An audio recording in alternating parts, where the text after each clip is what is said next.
তারেক রহমান অবশেষে মুখ খুলেছেন। আসন্ন গণভোটকে কেন্দ্র করে তারেক রহমান এবং বিএনপিকে নিয়ে চারিদিকে তুমুল আলোচনা এবং সমালোচনা চলছিল। এক পক্ষ বলতেছিল গণভোটে বিএনপি হয়তোবা ন্যায়ের পক্ষে, এ কারণেই তারা চুপচাপ আছে। তা না হলে দলের সর্বোচ্চ নেতা অর্থাৎ বিএনপির চেয়ারম্যান তারেক রহমান গণভোট নিয়ে কিছুই বলছেন না কেন, তিনি কি হায়ের পক্ষে নাকি ন্যায়ের পক্ষে? এরকম চারিদিক থেকে যখন তুমুল আলোচনা এবং সমালোচনা চলছে, ঠিক সেই মুহূর্তে আজকে অবশেষে তারেক রহমান মুখ খুলেছেন গণভোট নিয়ে। তারেক রহমান কি বলেছেন চলেন শুরুতে সংক্ষেপে এই বিষয়টি জেনে আসা যাক, এরপর এই বিষয় নিয়ে বিস্তারিত আলোচনা করব। এই মুহূর্তে আমার হাতে রয়েছে বাংলাদেশের সময় টেলিভিশনের নিউজ কার্ডটি। এখানে তারা ক্যাপশনে শিরোনাম করেছে, আসন্ন গণভোটে দলমত নির্বিশেষে সবাইকে হায়ের পক্ষে ভোট দেওয়ার আহ্বান জানিয়েছেন বিএনপির চেয়ারম্যান তারেক রহমান।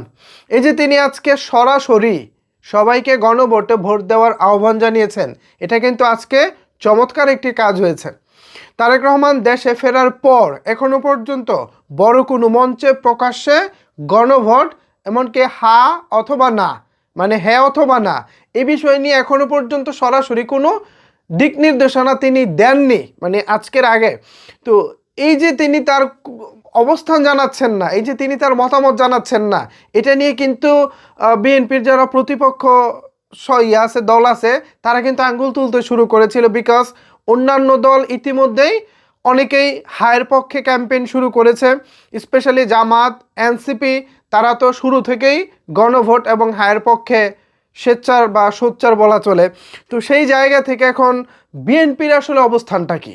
বিএনপি বড় একটা দল, তারা আসলে গণভোটে হায়ের পক্ষে কিনা, গণভোটে যেসব বিষয়ে সংস্কার হবে সেই সংস্কারগুলো আসলে বিএনপি মানে কিনা, বা বিএনপি নিজেদের মধ্যে ধারণ করে কিনা, নাকি আদৌ তারা এটা ধারণ করে না, এ নিয়ে যখন চারিদিকে তুমুল আলোচনা চলতেছে, ঠিক সেই সময় আজকে তারেক রহমানের এই বক্তব্যটি আমি মনে করি খুব ভালো একটা অবস্থান হয়েছে।